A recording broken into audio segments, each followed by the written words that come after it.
Nous serons là jusqu'à 11h30. Simplement vous dire rapidement que ce webinaire est enregistré et que surtout pour la plateforme du Zoom, nous avons l'option d'avoir une traduction simultanée. Le traducteur ici est Francis Méridon et dans la partie inférieure de cette plateforme, vous voyez un écran interprétation. Pour suivre ce webinaire en espagnol, vous pouvez choisir la case espagnole. Sinon, vous allez écouter tout le temps en français selon la langue de l'intervention. Zoom, possibilité, et aujourd'hui avec Francis Médino, une traduction simultanée pour pouvoir suivre l'ensemble de ce webinaire en français. Vous avez en bas un atlas, une map monde, enfin voilà, qui est intitulé Interprétation. Vous devez opter pour la langue française pour suivre l'ensemble de ce webinaire en français. Sinon, vous allez avoir l'ensemble du webinaire en bilingue comme il se déroule pour de vrai, comme disent les enfants.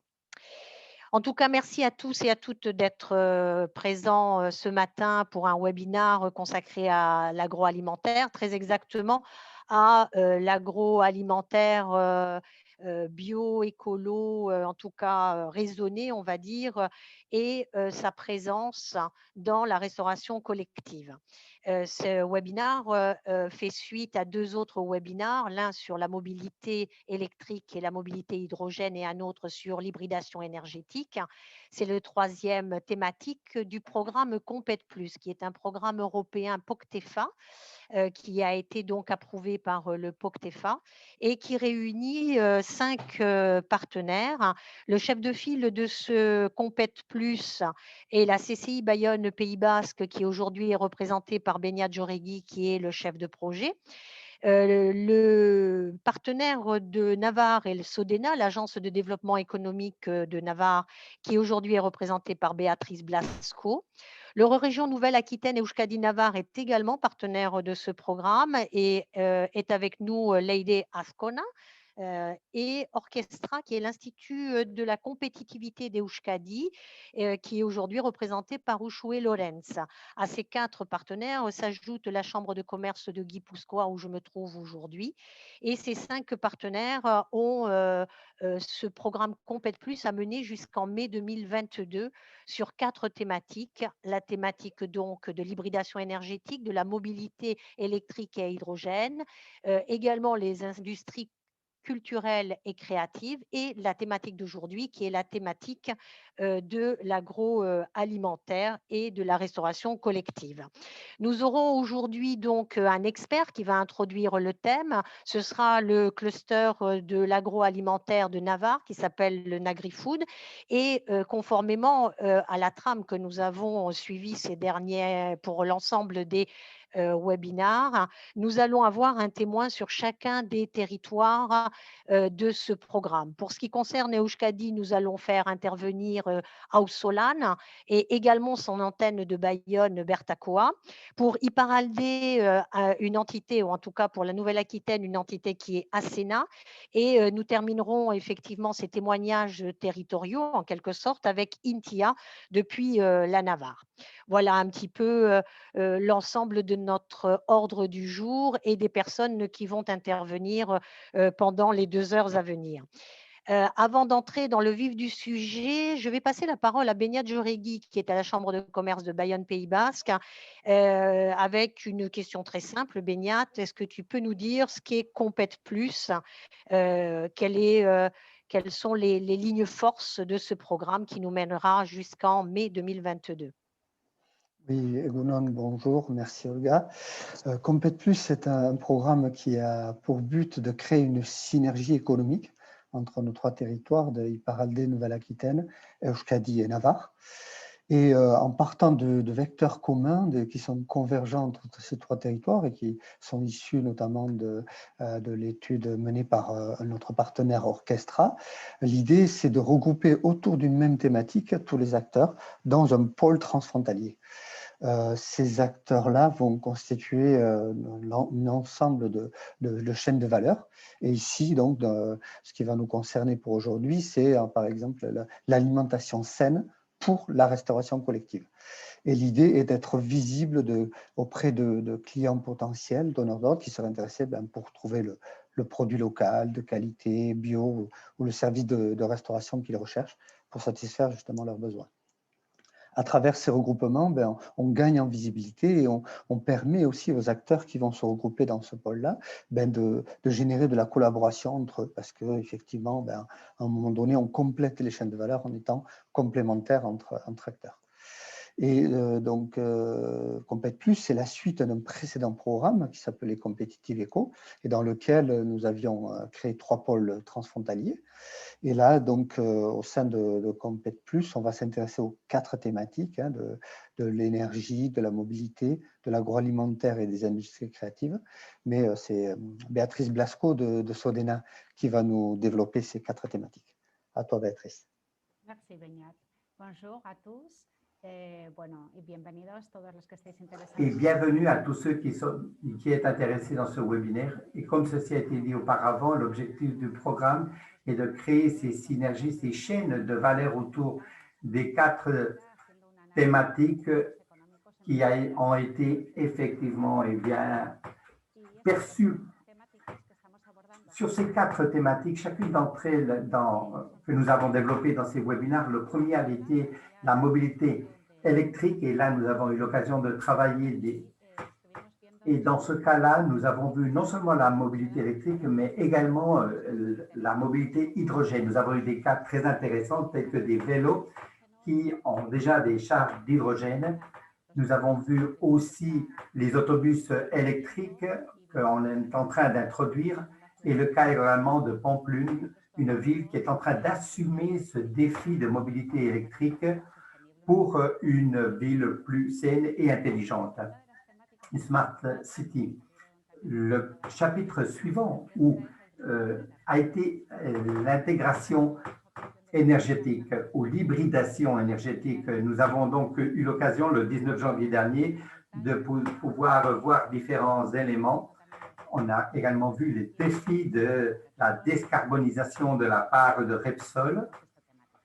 Et nous avons travaillé également sur cette thématique. La thématique d'aujourd'hui, c'est l'agroalimentaire. Et comme cela a été signalé par Beñat, dans l'agroalimentaire, nous avons un secteur très vaste et nous avons souhaité nous concentrer surtout sur l'alimentation saine, bio, et surtout adressée à des collectivités, à des cantines, à des résidences, établissements scolaires et autres. Et c'est ce que nous allons effectivement alors aborder avec nos partenaires. Et finalement, nous allons également aborder la 4e thématique qui est consacrée à l'industrie créative. Toutes ces nouvelles technologies telles que la réalité virtuelle, l'intelligence artificielle, etc., mais appliquées à des secteurs qui soient beaucoup plus traditionnels. Et dans ce cas-là, nous sommes en train de le faire à travers ces webinaires. Le premier appel à travailler sur ces 4 thématiques dans l'idée de pouvoir rendre plus visibles les coordonnées des entreprises qui se trouvent autour de ces aires pour qu'à partir de là, pouvoir créer une série de groupes de travail et ainsi pouvoir donner des réponses aussi aux demandes des grands acheteurs, par exemple, sur ces grandes thématiques. La structure des webinaires est toujours semblable. Nous travaillons d'abord avec une intervention par le biais d'un expert qui nous donne un état de la situation de cette thématique. Puis ensuite, nous passons à connaître trois témoignages ou 3 projets qui ont été développés par chacune des régions évoquées. Et je crois que sans plus, nous allons donc passer directement à ce webinaire d'aujourd'hui, agroalimentaire. Et comme je disais auparavant, et ceci a été dit par mes collègues, nous avons ici Olga qui est concentrée précisément sur cette alimentation saine et adressée surtout à des collectivités. Et pour commencer alors ce webinaire, nous allons écouter un expert. Nous avons avec nous Sandra Aguirre, que je souhaite remercier vivement de participer avec nous et de démarrer ce séminaire. car en plus, elle-même, c'est une personne qui connaît très bien le monde de l'agroalimentaire, non seulement en raison de sa formation, puisqu'elle est ingénieure agronome et alimentaire, ingénieure agricole donc, et a développé tout son développement professionnel, aussi bien dans les entreprises agroalimentaires que dans le Centre national des infrastructures alimentaires de Navarre. Et depuis 3 ans, elle suit le cluster AgriFood, MagriFood qui est très présent dans notre région et qui regroupe les plus grandes entreprises de ce secteur, MagriFood. Et donc, les connaissances qu'a Sandra du secteur de toutes les tendances est très vaste. Elle va nous parler du vecteur Horeca, de la filière Horeca et toutes les tendances qu'il y a dans la restauration et les demandes des consommateurs. Bien, alors sans plus, Sandra, je vous donne la possibilité de commencer à nous parler directement, s'il vous plaît. Et grand merci une fois de plus d'être avec nous. Bien bonjour à vous tous. C'est un plaisir depuis nos clusters de Navarre être ici. Merci à l'organisation également. Un plaisir d'être avec vous tous. Merci également pour cette présentation, Béatrice. Et sans plus tarder, si vous êtes d'accord, vous allez me permettre en 45 secondes à peine pour parler très rapidement de ce que c'est que ce cluster. C'est un cluster donc qui suit une alimentation saine. Nous avons vu un énorme potentiel en raison du secteur de l'alimentaire en Navarre. Je vais essayer de passer, permettez-moi, ces images un moment. Voir si je peux passer les images un moment. Une petite seconde. Oui, alors tout simplement pour vous dire, Sandra, que vous aurez 15 minutes pour votre conférence et qu'au bout de la 14e minute, je vous lancerai une petite observation. Il vous reste 1 minute. Puis ensuite, après la conférence, vous dire aussi que par le biais du chat, vous pouvez poser des questions et ainsi on pourra alimenter un petit échange après la présentation de NagriFood. Merci. Allez-y. Bien, voilà, je l'ai. Alors, très rapidement, le cluster agroalimentaire de Navarre est une organisation à but non lucratif et qui recherche par le biais de l'innovation ouverte et l'apprentissage, eh bien, nous élargir notre expérience. Nous sommes un cluster qui regroupe tous les différents maillons que vous voyez là et actuellement, vous pouvez observer qu'à peine dans les 2 années que nous sommes en train de travailler sur cela, vous voyez la chaîne de valeur et les partenaires que nous avons dans ce cluster des universités, des instituts, etc. Parmi ces 80 partenaires, ils représentent un 10% à Navarre en termes de chiffre d'affaires. Et si nous comparons, vous savez, le chiffre d'affaires de la Navarre est environ à 15% du PIB de Navarre, donc le cluster représente en soi un 10% à Navarre. Donc, une très forte présence des entreprises dans ce cluster et dans lequel nous espérons que nous aurons beaucoup de plaisir. Nous avons une reconnaissance nationale de l'AI, un regroupement entrepreneurial innovateur qui ont un plan stratégique d'excellence et nous avons une certification également bronze par le réseau européen d'analyse. Comme vous le savez, les clusters, nous sommes une stratégie européenne et le cluster est au centre même de cela. Nos objectifs, très rapidement, nous recherchons l'excellence d'organisation. Nous essayons de nous comparer avec les meilleurs parmi les bonnes pratiques. La coopération est notre outil de travail et nous poursuivons la compétitivité de nos entreprises par le biais de l'innovation. L'innovation et l'internationalisation dans des organisations thématiques telles que l'alimentation saine, il est très important pour nous.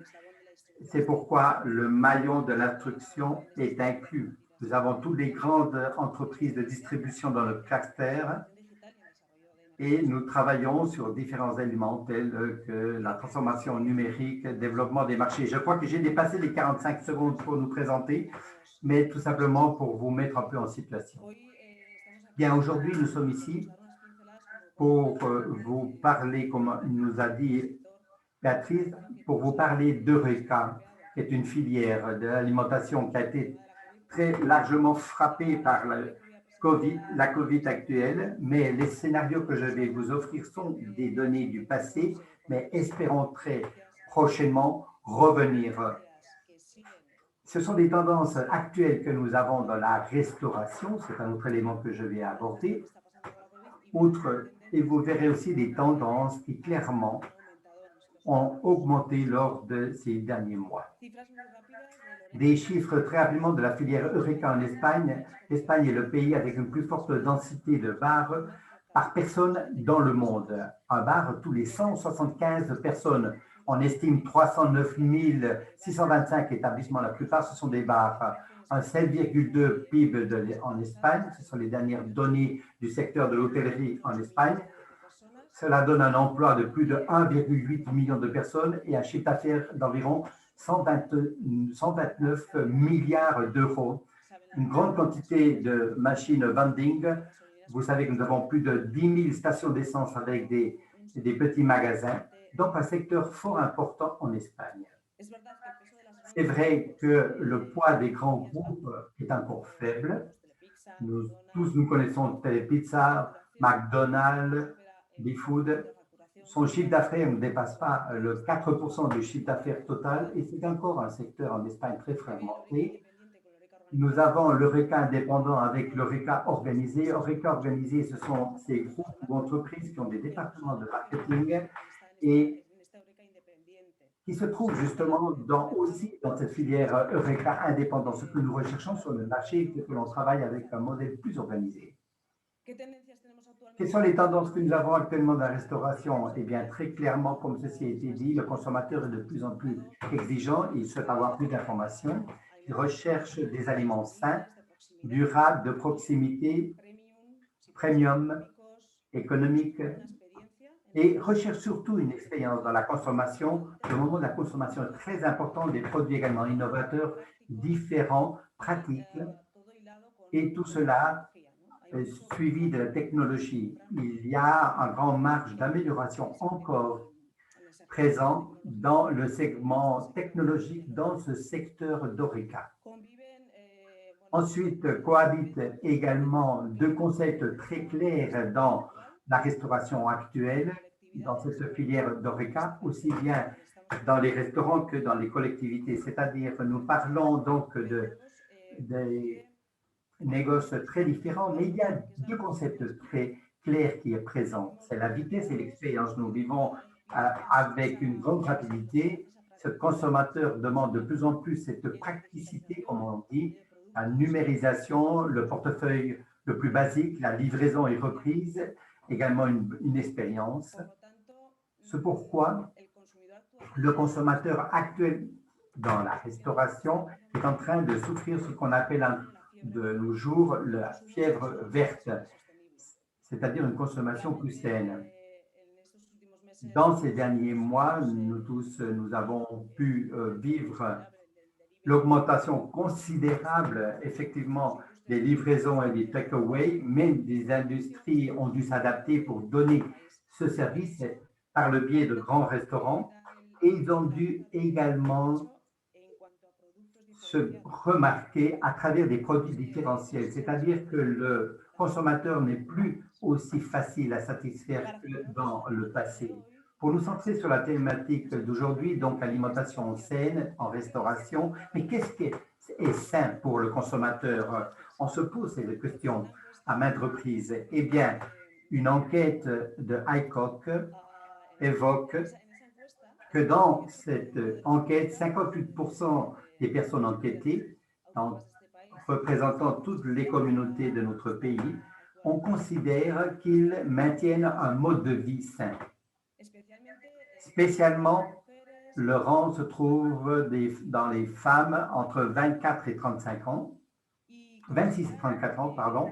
Elles considèrent que l'alimentation est saine quand on évite, par exemple, la consommation de produits frits, des produits également transformés, qu'on augmente la production des végétaux, on évite ou réduit la consommation des sucreries, également on équilibre l'apport de glucides, protéines et graisses et nous évitons finalement des aliments, eh bien, des produits pré-cuits, même si cet argument n'est pas repris dans la documentation.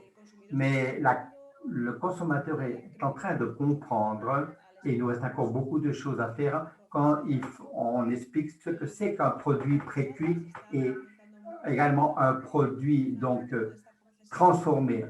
Un aliment peut être pré-cuit, mais pas avoir cette nuance négative. Donc, il faut également éduquer le consommateur sur cette nouvelle typologie. Ensuite, on recherche également bien, des produits de proximité. Bien. Tout le monde ne mange pas de même. Il y a des profils de population modérés où, par exemple, leur mode de vie saine est représenté dans un 70%. Il y a aussi un profil extrême dans lequel ils ont changé directement les domaines de leur vie pour suivre un mode de vie saine. Et ensuite, il y a un profil d'alimentation générale qui ont un certain souci, mais cela suppose un grand effort pour eux. Ainsi, le consommateur, eh bien, quand il est il mange hors de chez lui, eh bien, nous, on en trouve dans une typologie de bonne santé, renforcée, hybride, connectée. Il y a quelques années, on observait, par exemple, que le consommateur s'adaptait plus facilement. On voit un changement très important à ce niveau. Une autre tendance très forte, c'est à l'égard des produits de proximité, kilomètre zéro, et un retour à ce qui est traditionnel. Et les deux tendances sont présentes dans les restaurants, où l'alimentation est de fusion, avec ce qui est déjà connu et quelques innovations. Les raisons pour manger hors de chez soi, on peut les transformer en deux éléments. La rationalité, on recherche de la tranquillité, de la praticité, et on recherche aussi l'émotion, rupture avec la routine, l'idée de déconnexion, le plaisir. Vous le trouvez quand vous visitez un établissement, donc est très clair. Et pour terminer, quelques traits rapidement du delivery takeaway. Je crois que chacun d'entre vous, vous avez beaucoup utilisé cela, obligé par la situation sanitaire. Eh bien, 59% des consommateurs, et je crois que ce pourcentage devrait être un peu plus élevé même, considèrent qu'ils ont eu un mode de vie bien rempli.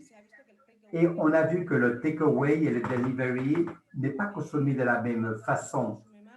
Quand est-ce qu'ils en consomment plus ou moins? Eh bien, pendant le week-end, pendant la semaine, il est très clair que le delivery le plus sain exige aussi une alimentation différente. On recherche durant la semaine quelque chose de très rapide et normalement, on a beaucoup plus de plaisir lors du week-end avec du takeaway qui est directement associé au plaisir, mais nous essayons toujours d'essayer toujours de nous rapprocher des aliments plus sains. Nous avons vu donc une tendance au changement et cette enquête, eh bien, le reflète clairement. Eh bien, de ma part, j'espère vous avoir pu contribuer avec certaines nuances de la filière HoReCa et quelles sont les tendances dans la restauration. Merci beaucoup de votre écoute. Eh bien, merci beaucoup, Sandra. Je n'ai même pas dû intervenir. Il vous restait encore 1 minute et demie pour pouvoir continuer, mais merci beaucoup de toutes ces tendances, ces observations. Et cette approche qui me semble très claire et qui nous permet que notre compétence en produits sains dans le cadre de Compét Plus est effectivement un sujet d'actualité. Quelques questions peut-être, Béatrice? Oui, j'ai une question ici posée dans le chat et une personne qui a vu effectivement fortement frappé par le Covid. Et c'est vrai qu'il y a beaucoup de restaurants, de bars vont fermer. Alors, quel est un peu votre avis et comment est-ce que vous analysez cette situation, cet impact et la disparition d'un grand nombre d'établissements pour ces causes? Bien,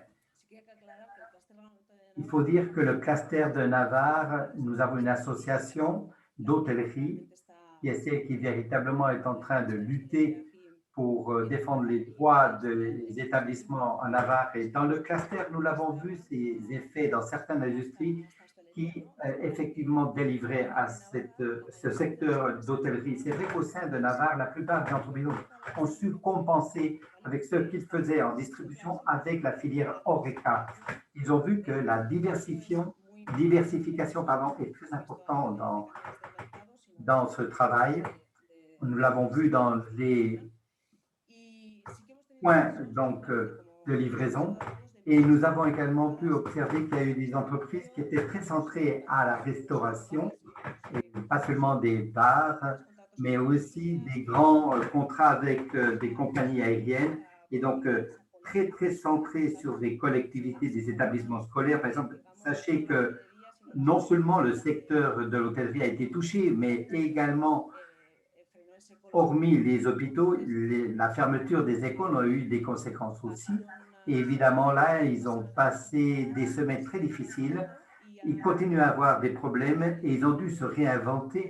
Et je parle un peu de la partie la plus industrielle des industries qui fournissaient leurs produits au secteur de l'hôtellerie. Ils sont en train de se réinventer. Depuis le cluster, on a essayé de les soutenir pour qu'il y ait des prévisions d'achat supplémentaires dans les chaînes de distribution. Et ce que nous sommes en train d'observer dans le secteur de l'hôtellerie, bien, nous le vivons tous malheureusement. Et nous, depuis l'industrie et depuis la distribution, nous allons soutenir tout ce que nous pouvons.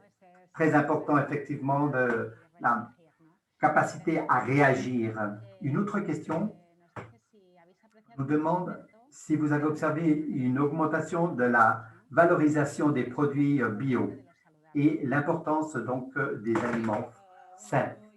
Oui, il y a quelques années, dans mon projet de fin de carrière, je l'avais centré sur la distribution et il n'y avait que Carrefour qui avait des produits bio. C'est une tendance qui a changé en quelques années. C'est vrai que cela continue à être un produit recherché par un segment de la population. Dans certains cas, il est encore relativement cher, mais c'est une tendance qui ne cesse d'augmenter. Il y a des pays, par exemple, tels que l'Allemagne est en train de piloter la consommation bio et suivi par la France. L'Espagne, nous fournissons beaucoup de produits bio et c'est vrai que ce n'est plus une mode, c'est une tendance qui est arrivée pour rester, pour demeurer. Et depuis le cluster, nous sommes également en train de travailler sur cette ligne. J'ai toujours une question, Sandra. C'est vrai que c'est une tendance, mais s'il y a une même croissance que cela, parce que parfois on voit qu'il y a une certaine évolution dans les prix et que l'on dit parfois qu'effectivement, il faut payer un peu plus, c'est toujours un peu difficile, malgré qu'on sait que c'est un aliment sain. Je ne sais pas si vous percevez cela. Bien, il y a des études qui montrent la différence des prix et c'est vrai que le consommateur doit être prêt, disposé à le faire. Ensuite, c'est vrai qu'il y a encore beaucoup de possibilités d'évolution. Ils doivent essayer c'est vrai qu'il faut essayer d'assembler ce que vous êtes prêt à consommer avec le packaging. Et c'est cher. Il y a des solutions sur le marché de substitution du plastique, par exemple, mais c'est vrai qu'économiquement, ce n'est pas aussi rentable que ce que nous souhaiterions. C'est la raison pour laquelle, là, il y a encore un grand travail à réaliser sur les produits bio, locaux, accompagné de cette culture de l'entreprise, mais aussi du packing donc sans plastique. Et je crois que le consommateur fait aussi très attention concernant l'histoire, sa façon de travailler depuis la campagne vers l'industrie. Et on est en train d'observer que l'un des grands obstacles, sans doute, est le prix pour de nos jours. Très bien. Bien, merci beaucoup, Sandra. Je crois qu'on va s'arrêter là. Très intéressant. d'avoir pu écouter ces observations et ces tendances. Merci. Une fois de plus, Sandra. Merci à vous. Et nous allons continuer avec l'intervenant suivant. Olga, je crois que c'est vous qui l'avez le présenté. Oui. Nous allons faire à présent un petit saut pour aller à Euskadi. Et quand on a essayé d'identifier un témoignage, une entreprise, une organisation qui peut nous parler autant d'alimentation saine ainsi que de restauration collective, il est très logique que Ausolan était l'organisation et l'entreprise qui pouvaient nous donner ces aspects. Ausolan existe depuis 1989, elle appartient au groupe Mondragon et très clairement consacrée donc à l'alimentation générale, une mise globale à l'égard de l'alimentation saine et ont également des cuisines dans toute l'Espagne pour donner des services, entre autres, à des établissements scolaires, des résidences et à tout ce qui touche la restauration collective. Et depuis quelques années aussi, ils ont également changé quelque peu et ont implanté leur propre modèle économique et d'organisation à Iparralde pour là aussi, ils ont une cuisine et des services pour les établissements scolaires et d'autres organismes. Depuis Ausolan, c'est Amaya Aguirre qui va prendre la parole, responsable d'innovation. Je salue sa présence et va également intervenir avec un responsable de Bayonne, de la cuisine de Bayona, qui est Nelly Vuyens, qui est responsable de qualité de cette unité de Iparralde. Mais je vais vous céder la parole d'abord à Maya pour que depuis Ausolan, vous puissiez nous présenter quelque peu le parcours que vous avez connu, l'expérience que vous avez depuis plusieurs décennies, non seulement à Euskadi, mais également en Espagne. Et si vous pouvez partager votre présentant, merci. Y decirte que como para los otros ponentes, pues tienes 15 minutos. Et vous dire de même que vous avez 15 minutes et que au bout de 14 minutes, je vais vous donner un petit avis et vous dire également à tous les participants, les 47 qui sont actuellement présents, enfin 49 même, et bien que vous pouvez sans doute poser des questions par le biais du chat qui est dans la partie inférieure de votre écran. Et après de votre intervention, nous allons recueillir et nous allons nous porter porte-parole de ces questions. Donc, merci une fois de plus. Bien, alors merci à vous de nous avoir invités à cette séance et d'avoir la possibilité de pouvoir transférer notre expérience avec la restauration qui a été notre première expérience dans le Pays basque français. Je suis accompagné de ma collègue Nelly depuis Bayonne et qui va vous parler également avec plus de détails en quoi consiste cette pénétration ou cette expérience à Bayonne et le fait de travailler avec des établissements et les cantines du Pays basque français. Bien, nous avons déjà été présentés par Olga et vous nous avez déjà marqué certains aspects. Vous dire que nos origines, très rapidement, Ausolagún est un groupe entrepreneurial qui a donc une filière formée par 17 femmes très courageuses, je dis bien, parce qu'à ces moments-là, la femme, quand elle se mariait, devait abandonner son poste de travail pour se consacrer à son foyer et à la création d'une famille. Évidemment, 17 de ces femmes, à cette époque-là, ont décidé que non, que même si elles étaient mariées, elles souhaitaient continuer dans le monde du travail de même que les hommes. Et avec l'aide de Apparis Mediarreta, ils ont créé ce groupe pour donner un service d'alimentation dans la vallée de Mondragon, toujours à mi-temps, pour aussi avoir un temps consacré à la famille. Et voilà nos origines en 1969.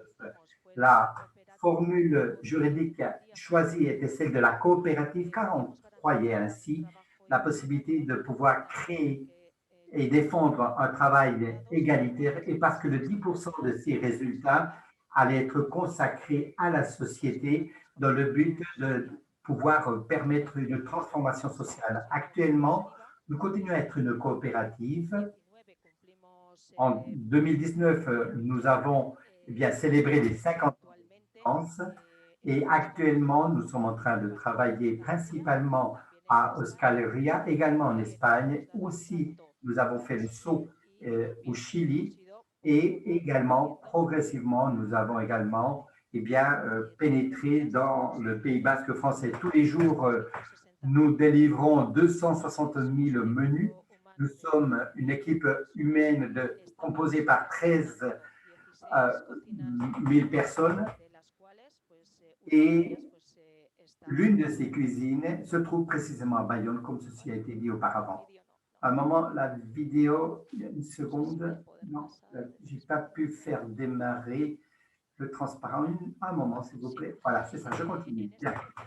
Dans cette croissance que nous avons connue lors des dernières années, de manière naturelle et toujours accompagnée par les Icastola qui ont été nos clients depuis les débuts, nous avons eu la possibilité de commencer à travailler avec la cuisine centrale du nouveau lycéo que les Icastola ont établi et avec cette possibilité de ce lycée Bernard Etcheparre, donc à Bayonne. L'objectif principal était d'offrir des menus sains, durables, toujours élaborés selon la gastronomie locale et dans laquelle on donnait une valeur ajoutée aux produits de proximité, le produit bio de saison et toujours en travaillant selon le système d'économie circulaire. Actuellement, l'équipe, les ressources humaines sont composées par 15 personnes et il y a 4500 repas qui sont présentés. Notre vision de la restauration collective ou les stratégies que nous avons menées tout au long de ces dernières années avec autant de croissance continuent à être les mêmes. Et surtout parce que nous croyons que c'est là où se trouve notre succès de notre coopérative.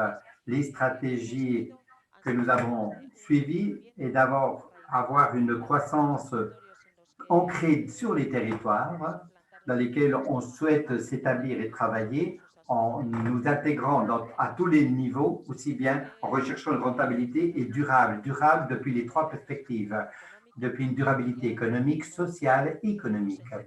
Nous nous sentons des locaux, on s'est toujours senti local, on continue à Arrasate et je crois que c'est notre valeur ajoutée et que nous essayons également de transmettre. Toujours, nous souhaitons et nous recherchons être proches aux clients.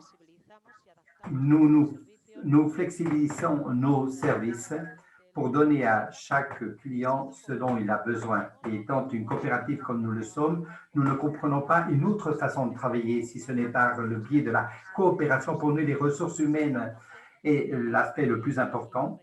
Et c'est la raison pour laquelle nous croyons que c'est la meilleure façon de travailler. Aussi, nous avons comme perspective la transformation sociale. Nous souhaitons générer des richesses dans les milieux où nous nous trouvons et grâce à cela, je peux vous dire aussi que nous sommes dans le processus de la création d'une fondation à Aussolan par le biais de laquelle nous allons également pouvoir développer tous nos projets de développement social en continuant avec les engagements de développement durable des Nations Unies. Et dans cette stratégie de travail depuis la perspective de l'économie circulaire, sachez que nous sommes très proches à ce service européen dans la stratégie européenne qui va depuis la ferme à la table et qui va nous offrir beaucoup de possibilités d'avancer dans cette démarche. Et à présent, je vais céder la parole à ma collègue Nelly qui, depuis Bayonne, va nous parler également de notre expérience sur ce site. Merci. C'est à vous, Nelly, si vous m'entendez. Adelante, Nelly. Bien, bonjour, vous m'entendez également, c'est bon? Pas de problème. Très bien. Voilà, donc moi je me présente, donc je suis Nelly Veuillem, je suis la diététicienne responsable qualité sur Bertacoa Restauration. Donc, je suis présente à Bertakoa depuis le projet initial. Donc, Bertakoa a été lancé en septembre 2017 sur l'impulsion du lycée basque Bernadette Chepalé. Donc, la première volonté a été de créer cette cuisine afin d'alimenter, de nourrir les Ikastola sur le secteur donc, du Pays basque nord, en Iparralde. On est parti sur une base de 1500 repas par jour au tout début septembre 2017, qui s'est très vite étendue pour cette première année à 2500 repas par jour. Nous avons eu l'opportunité de répondre à des appels d'offres publics qui se sont avérés positifs.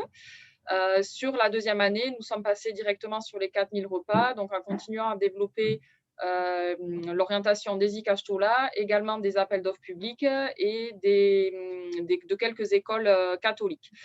Aujourd'hui, on travaille donc sur un secteur allant jusqu'à Hendaye, Saint-Martin-d'Arbérou, Asparin, et le reste se centralise autour de la cuisine de Bayonne, sur Boucau, Biarritz, Sanglette, Saint-Pierre-des-Rubes, Laon-sur-Cuite. En tout, on a 32 établissements scolaires, plus le lycée. On réalise 3600 repas exportés environ par jour, dont 3300 liaisons chaudes et 300 liaisons froides. La base de notre travail étant la liaison chaude. Et après, donc, nous avons le lycée avec l'internat et le repas le midi. Donc, la cantine étant collée sur la cuisine à Bertakoa Restauration, donc pour le lycée Bernadette Chepalé. Pour la suite, donc la cuisine, elle fait environ 400 mètres carrés. La volonté première a été de faire une cuisine qui était aérée, utile et surtout une cuisine qui avait une grande légumerie afin de pouvoir travailler les légumes et les fruits frais le plus possible. Voilà, on a développé la cuisine dans cet objectif.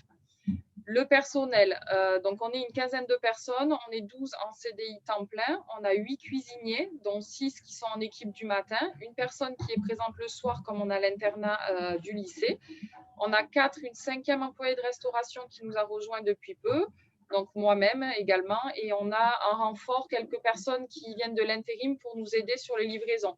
Parce que pour pouvoir desservir les 32 écoles, on a en tout 7 routes de livraison différentes. Bien entendu, toutes les écoles mangeant à midi, il faut pouvoir livrer tout le monde sur le même timing horaire.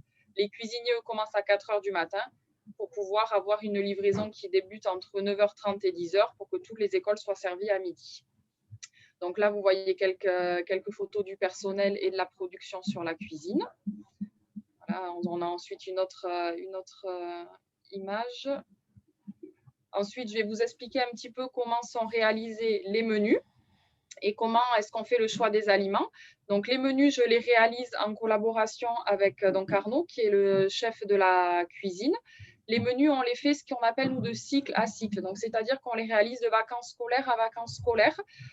On n'a pas de trame, on se sert d'un plan alimentaire sur 5 semaines qui nous sert de référence, que moi j'ai plutôt en tête, mais nous n'avons pas de menu répétitif. On crée les menus en fonction des besoins nutritionnels des convives, sachant qu'on a plutôt des maternelles et des primaires, quelques collégiens.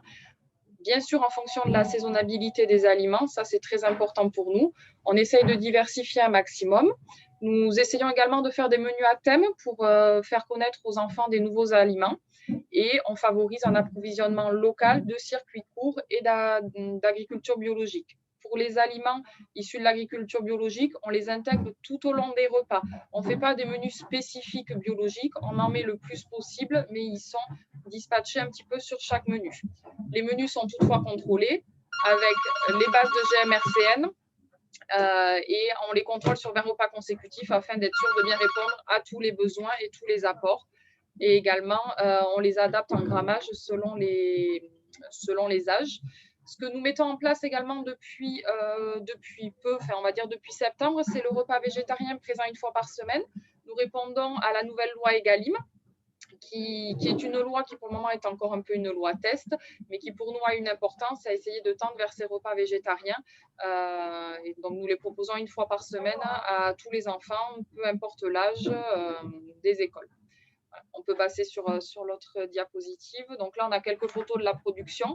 Donc, on fait le maximum de choses nous-mêmes, de choses maison. Bien entendu, on fait les potages à base de légumes frais. Quand on fait des burgers, on monte tous les burgers nous-mêmes. On essaye de tailler du poisson frais. Voilà, tout est cuisiné sur place à la cuisine. On peut avancer à Maya.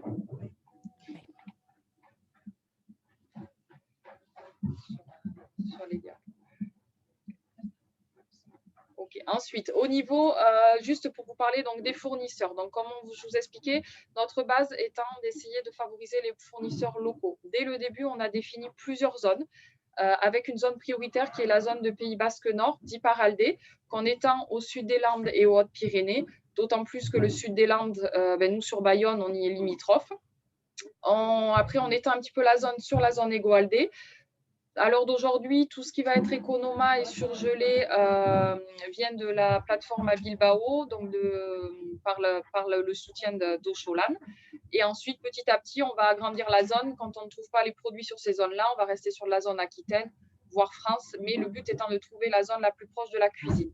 On va favoriser des produits locaux, si possible bio. On va éviter de faire du bio mondial. C'est-à-dire que si on a des bons produits laitiers, par exemple, qui sont faits à côté de Bayonne en agriculture raisonnée et en circuit court, mais qui ne sont pas bio, on va les favoriser un produit bio qui, lui, peut venir d'une zone beaucoup plus loin. Ça permet également une meilleure retombée économique sur le territoire et bien entendu, ça permet de diminuer les transports et tout ce qui est consommation énergétique. Donc, on a vraiment cet objectif. Vous allez voir un peu plus loin les zones qui ont été définies. On l'a sur la diapositive suivante au niveau des zones. Donc là, on voit les légumes frais qui sont travaillés grâce à la légumerie, tout ce qui est légumes et fruits. On a 2 producteurs très, très proches de la cuisine qui sont à moins de 2 km qui nous fournissent sur tous ces aliments-là. Donc, vous voyez le système des zones. Donc, on a la zone 1 qui est centrée sur la cuisine, qui est la zone prioritaire en Pays Basque Nord Iparralde. Et petit à petit, les zones qui s'étendent pour pouvoir rester au plus proche de la cuisine. Ensuite, la qualité des produits. Donc, c'est quelque chose à laquelle on fait très attention, qui est d'une bonne qualité organoleptique et une très bonne qualité nutritionnelle. Sur les viandes, on va avoir un peu de difficulté à travailler le bio, tout simplement pour un problème de coût. À l'heure d'aujourd'hui, le bio sur ces produits-là est un petit peu encore inaccessible. On favorise beaucoup la viande Erico que nous avons chez nous. Donc, Erico est une appellation qu'on a sur le Pays Basque Nord qui signifie que les animaux ont été ils sont nés, élevés et abattus en Pays Basque. Donc, on la retrouve sur la viande de bœuf, cette appellation, et également sur la farine. Donc, on va favoriser également le pain Erico avec de la farine Erico. Et on a, nous, sur le Pays Basque Nord, on a cette facilité à avoir quand même beaucoup de viande de bonne qualité avec des producteurs locaux, des coopératives telles que la coopérative Achuria qui nous fournit sur ces produits-là. La deuxième limite qu'on peut avoir, ce sont les quantités, parce que sur 4000 repas, on commande à peu près 300-350 kg de viande, ce qui paraît peut-être pas énorme, mais pour des petits producteurs que nous, on peut retrouver, des fois, les quantités peuvent être un petit peu compliquées à atteindre. Donc, il faut arriver à anticiper au niveau des commandes et des menus. Ensuite, sur tout ce qui est poisson, on travaille du poisson sans arrêt, en plein filet. Si on peut, selon les saisons, bien entendu, on bascule sur essentiellement du merlu frais.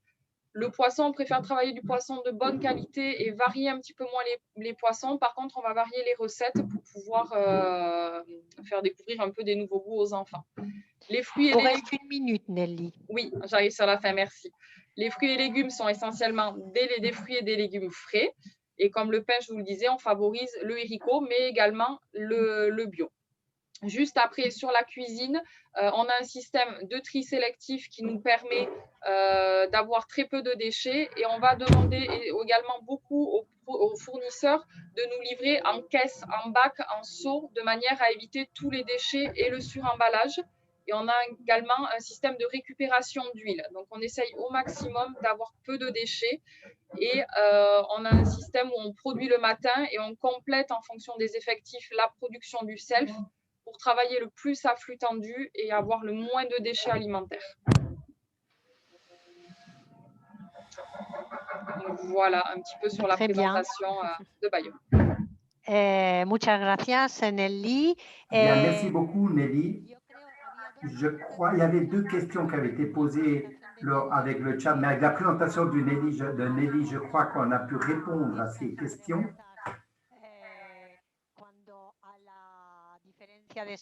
Concernant la différence d'échelle, c'est-à-dire qu'est-ce que c'est que le produit local et la différence d'échelle qu'il peut y avoir entre industrie et produit local, comme vous avez pu observer dans la présentation de Nelly, ils sont fortement centrés sur les produits locaux et les zones évoquées.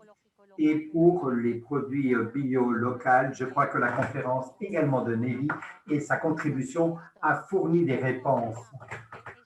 Je suppose, Amaya, que ce processus, vous le développez également au Pays Basque espagnol et également en Espagne. Oui, j'ai eu quelques petits problèmes de son. Je crois que tu me demandais si d'une certaine manière, ce modèle que nous avons dans le Pays Basque français, nous le développons également de notre côté. Oui, nous continuons dans la même lancée.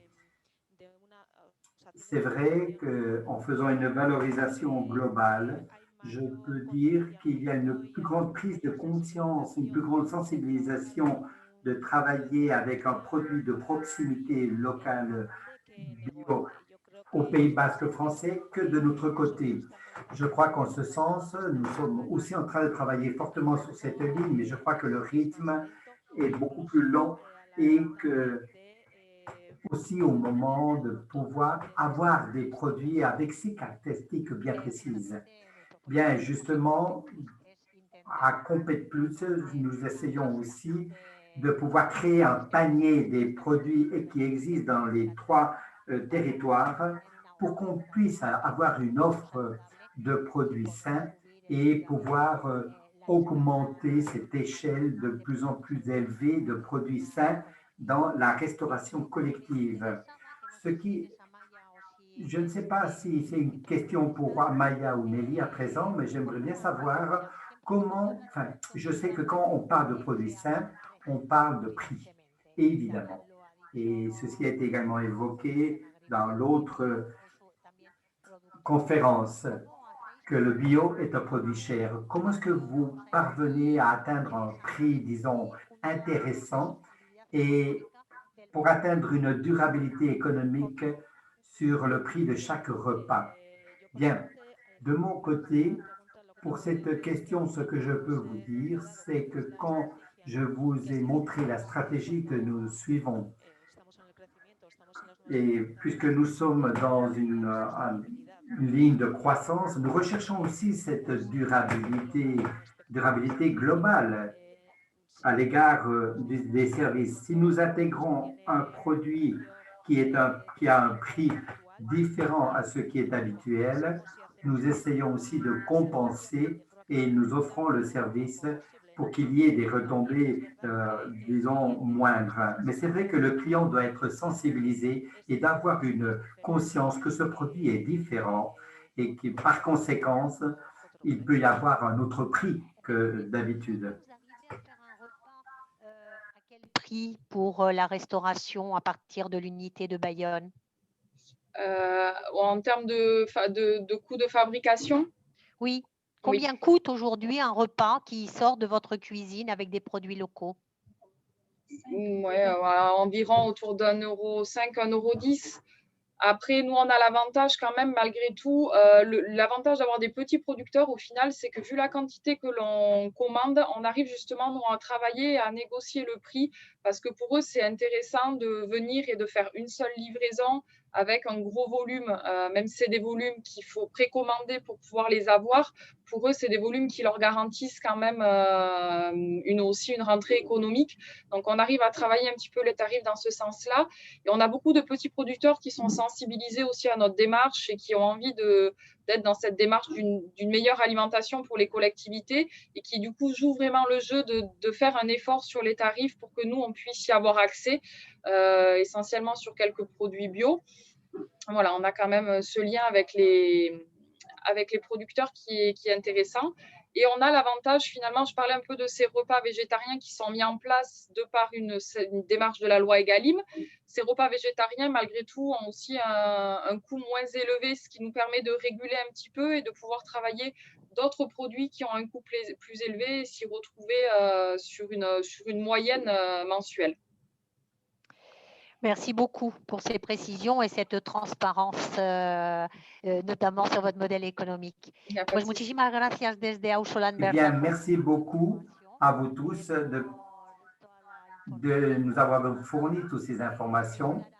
Vous êtes très clairement un exemple de bonne pratique en termes d'alimentation saine dans la restauration collective et tout à fait transfrontalière, ce qui est l'un des objectifs que nous poursuivons également dans Compét Plus, de faire de cet espace de cet aspect transfrontalier une excellence et pouvoir donner une offre plus large de produits locaux, mais toujours en poursuivant l'autonomie économique. Donc, grand merci de vos apports et de vos contributions. Ça a été une présentation très brillante. Merci. Vamos a hacer una... Bien, nous allons à présent passer au prochain intervenant et on va écouter Madame de Nouvelle-Aquitaine à son invité, Thierry Pousson. S'il vous plaît, je vous cède la parole, Benyat. Effectivement, nous avons là, ici un autre exemple de réussite au niveau de Iparalde et Nouvelle-Aquitaine, puisque c'est une centrale d'achat qui s'est montée il y a quelques années et qui, au départ, était partie d'une initiative donc, de lycée public et pour lequel donc, des collèges, également des mairies se sont agglutinés pour constituer cette centrale d'achat et pour organiser cet approvisionnement pour ces entités locales. Et donc, c'est son président aujourd'hui, Thierry Pousson, qui est par ailleurs gestionnaire au lycée de Navarre, à l'intérieur du Pays Basque à Galassi, et qui va nous faire part de cette expérience-là. Bienvenue donc, Monsieur Pousson. La parole est à vous. Bonjour à tous. Alors, je vais partager mon écran. Allez-y. Vous avez évidemment les mêmes conditions que vos collègues, si je puis dire, 15 minutes, et au bout de 14 minutes, je ferai une petite intervention. Je suis la responsable aussi du temps. Très bien, on voit très bien votre présentation. Merci. Bonjour à tous. Donc, je vais vous faire une présentation rapide de l'association et du projet alimentaire territorial que l'on porte depuis maintenant une dizaine d'années. Donc, l'ASENA, avant tout, c'est une association d'acheteurs publics expérimentés qui sont issus des établissements scolaires de Nouvelle-Aquitaine. L'association, elle fédère aujourd'hui donc 26 groupements de commandes. Ça représente à peu près 615 établissements donc scolaires et également quelques mairies. Donc, c'est sur le territoire de la Nouvelle-Aquitaine, avec un potentiel de repas de 59 millions de repas par an. Cette association, en fait, elle ne recherche pas on pourrait dire de bénéfices ni de valorisation, puisque c'est une association qui est basée sur le bénévolat et l'entraide. Le but, en fait, c'est de créer un lieu d'échange, de réflexion, d'innovation en lien avec les collectivités locales pour fixer, en fait, collectivement les grandes lignes directrices d'une politique de restauration qui va être basée sur la qualité et la relocalisation des approvisionnements. Et en fait, ces lignes directrices vont être ensuite déclinées sur chaque territoire de la Nouvelle-Aquitaine par des groupements de commandes de manière autonome. Donc, l'ASENA, en fait, se veut l'interlocuteur sur le territoire de la Nouvelle-Aquitaine des collectivités locales sur toutes les problématiques liées à l'alimentation en restauration scolaire. Aujourd'hui, ce travail collectif, il est d'autant plus important que la restauration scolaire, elle répond à une double contrainte. Des contraintes techniques qui sont inhérentes à tout restaurant, qu'il soit public ou privé, des contraintes de production, de coûts, mais également au niveau de la restauration publique, donc des contraintes liées à la réglementation des marchés publics. Et en même temps, il faut à la fois tenir compte de ces contraintes et également la restauration scolaire, elle doit être le relais et l'exécutant finalement des volontés politiques et d'une pression très forte des citoyens qui nous poussent en tout cas les gestionnaires et les cuisiniers des restaurants scolaires à aller vers une alimentation qui soit de qualité locale et bio.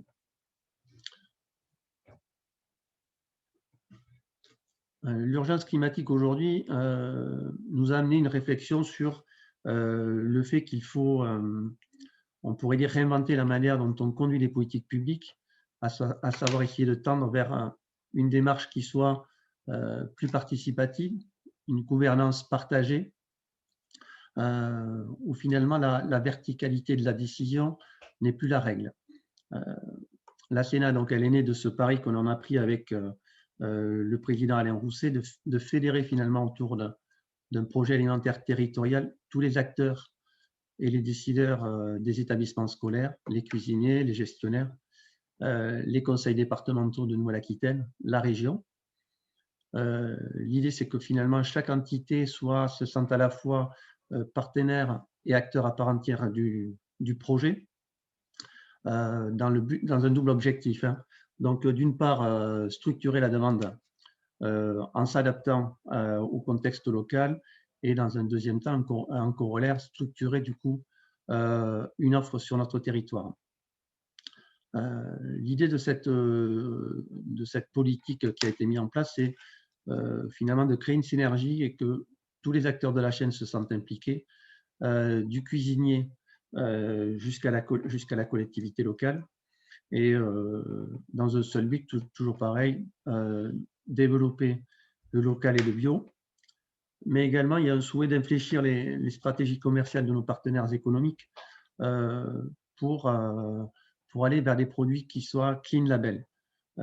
Et ce souci de qualité, en fait, on a souhaité accélérer cette montée en qualité en développant un logiciel qualité pour faire en sorte qu'en dehors des produits locaux et des produits bio, les autres produits conventionnels puissent monter en qualité, et qu'on puisse effectivement, avec nos partenaires, tendre vers une restauration qui soit de la meilleure qualité possible.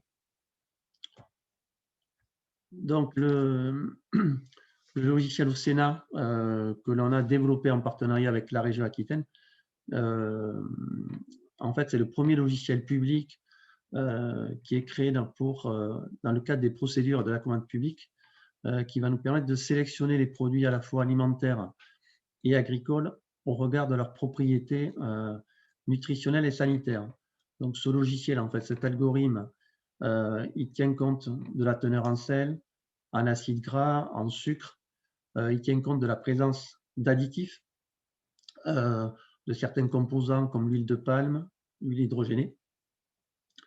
Et par la mise en place de ce logiciel, le but, c'est également, si on veut parler aussi de relocaliser l'approvisionnement, c'est aussi par le but de ce logiciel de mettre en avant les démarches vertueuses des entreprises agricoles et agroalimentaires de nos territoires, tout en donnant plus de transparence en matière d'analyse des offres et en permettant à nos partenaires économiques, lorsqu'ils répondent à un marché public, finalement d'avoir des critères objectivés de notation.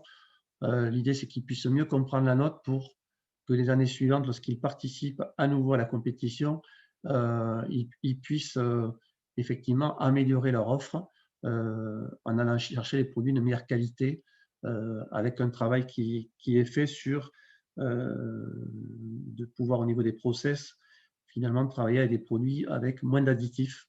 Et on peut espérer que certains distributeurs aillent aussi chercher des produits de nos territoires, des produits qui soient notamment artisanaux. Donc, sur cette partie qualité, donc vous avez sur cette diapo un aperçu du logiciel. La base de données innovantes qui sert finalement de fondation à cet algorithme, c'est le résultat d'un travail donc, des acheteurs publics de Nouvelle-Aquitaine, en lien avec des scientifiques indépendants qui sont spécialisés en santé environnementale. Alors, en pratique, c'est un logiciel, donc c'est une application web où les candidats finalement vont eux-mêmes saisir leurs données nutritionnelles et sanitaires pour les produits qu'ils nous proposent. Donc, à partir de leur fiche technique, une fois qu'ils ont fait ce travail-là sur cette application web, ils valident leur saisie par marché, par famille de produits, et cette validation va générer, vous l'avez un petit peu sur la partie droite de l'écran, va générer un bordereau de qualité qu'ils vont joindre à leur offre. Et ce bordereau de qualité retrace pour chaque produit qu'ils nous proposent, va leur retracer les points qui leur ont été attribués en termes de points positifs et de points négatifs, notamment liés à la présence d'acides gras, de sucre, ou bien liés à la présence d'additifs. C'est une application qui est intuitive et du coup, lorsque l'entreprise rentre ces données, notamment pour les additifs, dès qu'elle appuie sur, dès qu'elle indique E, par exemple 420, ça va lui, automatiquement, ça va lui renseigner sur le bon additif. Du coup, il y a un travail qui est moins fastidieux. Et les entreprises aussi, on a développé une manière de faire où les entreprises peuvent aussi importer ces données directement. Donc, le développement en fait, de ce logiciel, son but, finalement, c'est de réduire de notre part l'activité que l'on mettait pour analyser les fiches techniques. C'est une activité qui était pour nous très chronophage, qui pouvait être source d'erreurs. Et forcément, par ce travail-là, ça nous a permis de dégager plus de temps pour étudier d'autres critères qui vont nous permettre finalement d'équilibrer le rapport de force entre les entreprises agroalimentaires qui ont une zone d'approvisionnement étendue, voire internationale, et des structures coopératives ou des groupements de producteurs à taille humaine qui ont une activité d'élevage ou de production sur le territoire.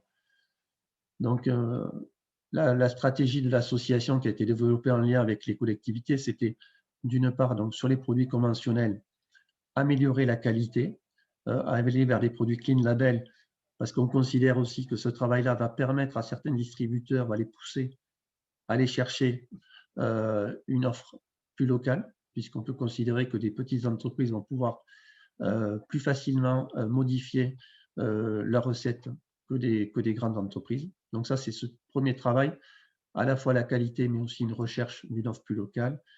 Et derrière, pour tous les produits frais, donc, on va effectivement travailler sur une sélection des critères. Donc un travail qui va être un travail d'analyse qui va porter sur comment finalement, en fonction des types de marchés, on puisse permettre à l'offre locale de pouvoir être compétitive. L'idée, c'est que effectivement, lorsque les critères de sélection des offres sont trop imprécis, lorsqu'on n'a pas de ligne directrice, on aboutit souvent finalement à signer des marchés publics qui ne sont pas en adéquation avec nos attentes. Donc, on va finalement faire tout un travail en fonction des familles de produits pour essayer de voir quelle est la combinaison de critères qui va être pour nous la plus opérante. Forcément, la rédaction de marché public qui vise une offre durable et locale s'accompagne d'une réflexion sur le critère prix. Et donc, dans la stratégie que l'on met en place pour des achats qu'on souhaite local, on va avoir un critère prix qui va représenter au maximum 30% de la note finale et qui va permettre d'avoir un juste équilibre avec les autres critères. Alors, parmi les critères qui seront présentés sur cette diapo, on a d'abord le critère de développement durable. Donc, effectivement, c'est un critère qui est destiné à mettre finalement sur un pied d'égalité les petites structures avec des structures nationales. Sur ce type de critères, en fait, on demande aux entreprises, on transmet aux entreprises finalement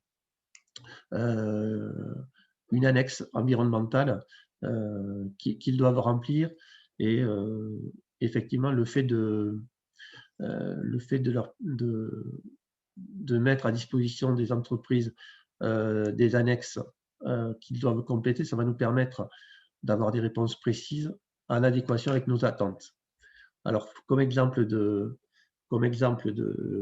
sous-critères dans une annexe développement durable, on va avoir par exemple on va demander aux candidats leur politique en termes de protection des ressources naturelles, leur politique en termes de référencement de produits qui entrent en France dans le décompte des 50% de produits dits loi Egalim.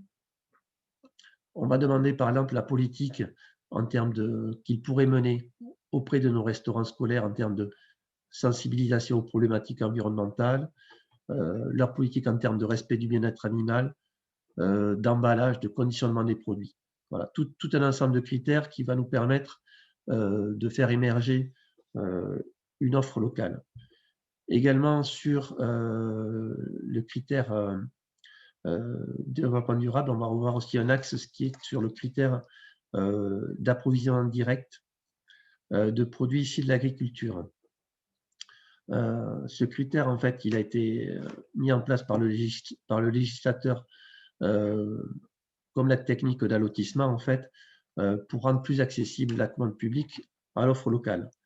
Donc, naturellement, sur ce critère-là, on va juger le nombre d'intermédiaires entre le producteur et le consommateur. On va ici parler de cycle de vie du produit, où on va tenir compte finalement du nombre d'intermédiaires entre la production et la consommation sur site, mais également les distances et les délais de transport entre finalement chaque étape d'acheminement du produit. C'est-à-dire la distance qu'il peut y avoir entre les sites de production et le site de découpe, par exemple, ou le site de conditionnement, et les différentes plateformes.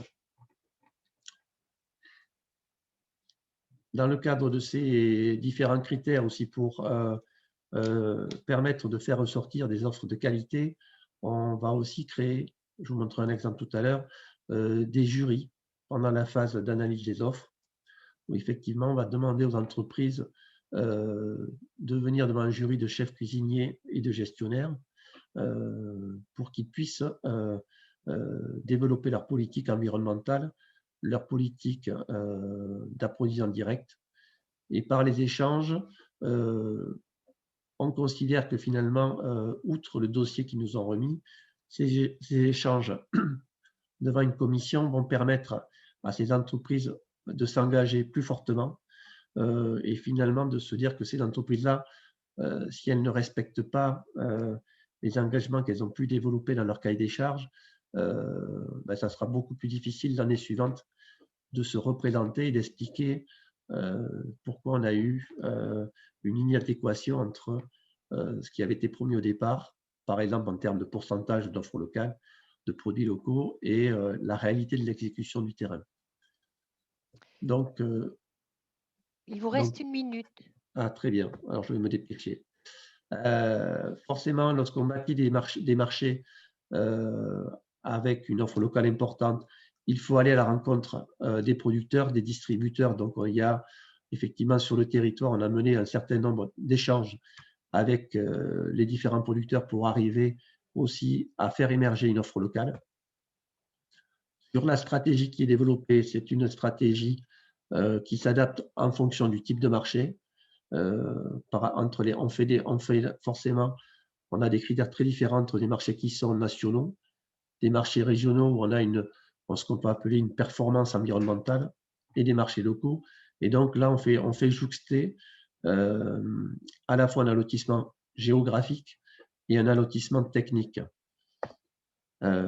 Sur ce travail-là, sur les marchés 2021, on a plus de 50% des produits frais qui sont issus du département du 64, du département du 40 et 15% de Nouvelle-Aquitaine, mais on a plus de 50% de produits locaux sur des marchés qui sont importants.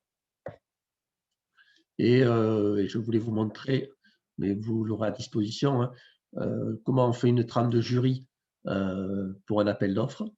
Là, on a pris un exemple sur d'un jury de marché de fruits et légumes. Quelles sont les questions que l'on peut poser aux entreprises, notamment aussi en termes de loyauté des pratiques et de juste rémunération des producteurs. Et un exemple de trame aussi d'approvisionnement direct, où effectivement, on va demander à chaque entreprise de développer et d'être assez exhaustive et transparente sur l'ensemble des producteurs. sur l'ensemble des producteurs pour lesquels ils vont chercher un approvisionnement. Donc, au final, sur ce type d'expérimentation, parce que je pourrais en parler des heures, comme vous avez pu le voir, en fait, on prend une intelligence collective, on considère que par finalement les échanges, une meilleure connaissance des contraintes de chacun, on va créer un véritable partenariat entre nous, avec nos partenaires économiques, pour finalement tirer la politique d'achat vers le haut, vers une alimentation qui soit de meilleure qualité et locale.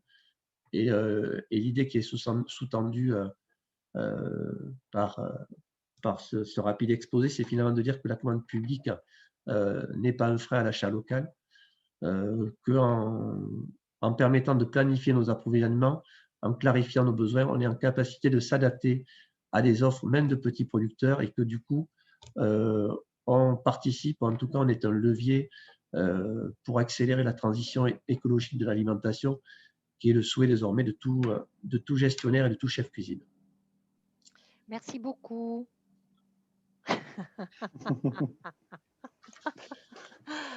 Peut-être quelques questions, Beñat? Oui, donc, question déjà sur je dirais, s'il y avait des produits ou des lignes de produits qui seraient particulièrement recherchés ou sur lesquels vous chercheriez des points d'amélioration. Est-ce qu'il y aurait comme ça quelques pistes à donner aux assistants d'aujourd'hui? Donc, actuellement, au niveau de nos marchés, si on prend sur le Pays Basque, donc il y a 30 établissements, à peu près que ça représente 17 000 repas jour. On a quasiment 100% de la viande fraîche qui est locale. Donc, on n'a pas de difficulté. On a réussi à faire émerger une vraie offre locale.